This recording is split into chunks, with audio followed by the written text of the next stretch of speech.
Hey Cody, Megan McCracken here, and we spoke yesterday, and I just have this video here that I promised you with some tips and tricks for things that you can do to improve your online presence and be able to reach more customers. So, in this video, I'll be going over a few things on the on your website specifically, and you may be asking yourself, why do I make these videos? And really, I like to make it worth business owners' time so that even if it doesn't make sense for you to move forward with services or anything like that, you can still have something that's helped you out and that can have some tips and tricks that if you're able to implement them yourself, um, can really be beneficial for you. Now, having said that, I still have had many business owners come back to me and say, well, Megan, I still like you and I like these tips, but I don't want to do them. Please just do them for me. So if that's you, we can definitely chat more and we can talk about that later. But otherwise, I hope that these can be helpful. So the first thing I'll be talking about is just content for your website. Content being mostly like what the website says, not how it looks, because I think it looks great. And then number two, we're going to talk about backlinks. And then number three, we're going to talk about citations and Google Maps listings. So first, as far as content for your website, excuse me.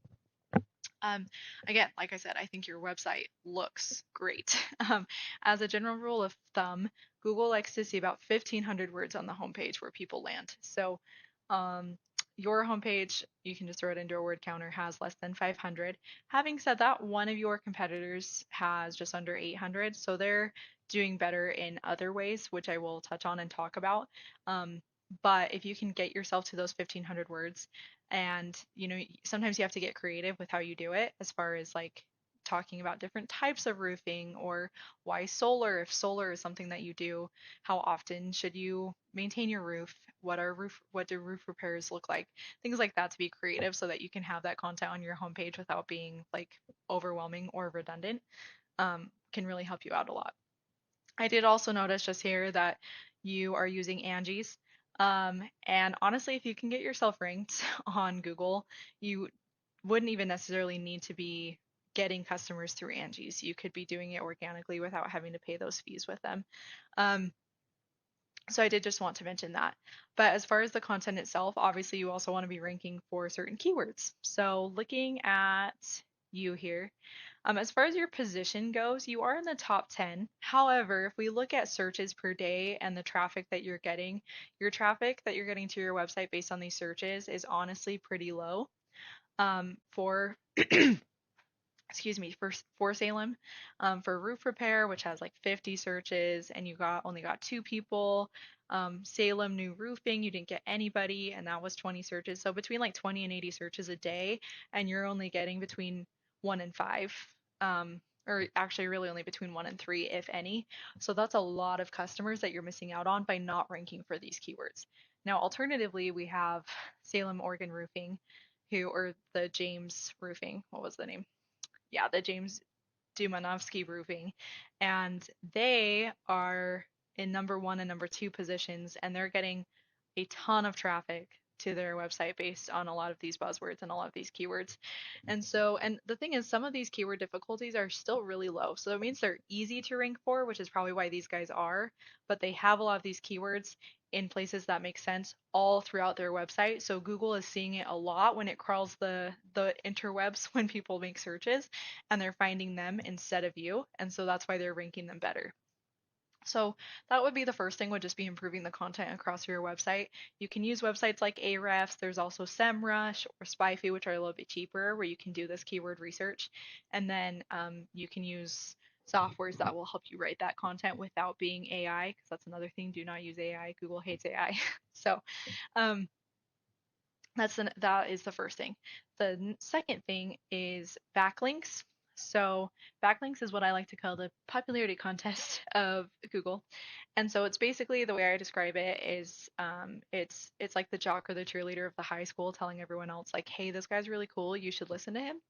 And so Google likes to see a lot of other websites pointing and linking back to your website, saying, hey, this website, they're the experts, they know what they're doing, they know their stuff, you should listen to them when it comes to roofing. And not all backlinks are created equal. Google's going to care more about a home maintenance website than they're going to care about a fashion website in regards to your company, obviously. But the more of those that you can have, the better, as long as they're quality as well. Some people like to just go for as many backlinks as possible, and that's not the way to go either. So for you, Google also only cares about do follow links, so anything without a zero next to it. Um, and so it looks like you have about a dozen. Where these guys, I didn't look at the domains yet. Let's see. So these guys have probably around, well, it looks like it's about 20 to 30 do follow links, so without the zero. So backlinks wise, you actually really could beat them out. The rule of thumb is you want to typically have at least double referring domains. And again, Google really only cares about do follow links as far as ranking people goes. So you'd want to be chasing those. There's websites like Majestic or Link Juice that can help you find proper backlinks that Google's really going to care about. Chase those down. And you can also just if you can submit your backlinks for the exact same domains as your competitors and then some, that's really going to give you the leg up on your competition. So then the very last thing are Google Maps listings and citations. So what the Google Maps listings are these top three, ignoring that one because that one's sponsored, but Salem Morgan Roofing, for example. These top three slots are the slots where you want to be, which your competitor is. And that is because most people aren't clicking on more businesses. They're not scrolling through all of the pages, which I believe you were pretty far down on this list. Um, they are clicking on one of these top three. So the way that you get through one of these top three is through citations. And just one moment while I pull that up.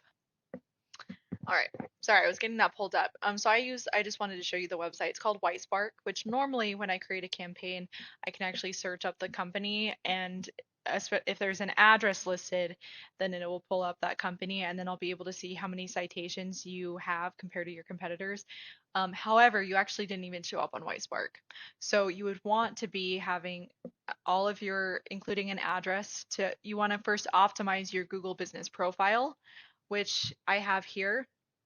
So including some type of service address and the service areas that you serve and everything, there's a lot of optimization that you can do there. Once you have that optimized, you then can start adding those citations. Citations means so like Yelp, Facebook, with the service address and service areas, and then there's like YouTube, LinkedIn, white pages. There's like 100 different places where you can have your company cited. Um, and if you compare it against your competitors, most of the time when people aren't ranking in those top three, it's because they only have like 5 to 10% of the same citations as your competitors. So you very well, because I do see that you're here, um, you very well might have a couple citations, but not enough that especially without that address, that Whitespark was even able to find you. And so that's definitely something that you would want to start doing as well. And Whitespark is a fairly inexpensive subscription. So those would be the three things that you would definitely want to do are improve just the content and having the right keywords and just do an audit of kind of what keywords you have here and see and if you plug them into certain websites like Surfer SEO or Phrase or things like that, they'll tell you how well you're doing. And then the next thing are having those backlinks, getting them up on that popularity contest. And then the very last thing are those Google Maps listings. Now, additionally, you can also run Google ads if you'd like, but if you want just those long-term solutions to keep you ranked and so that you don't need to use websites like Angie's or things like that, but continue to still get leads anyway, those are the tips that you'll want to follow. So, if you want to chat more about what I can do and if any of this makes sense or if it's a good fit, I would love to hop on a discovery call. My phone number is 385-315-7439.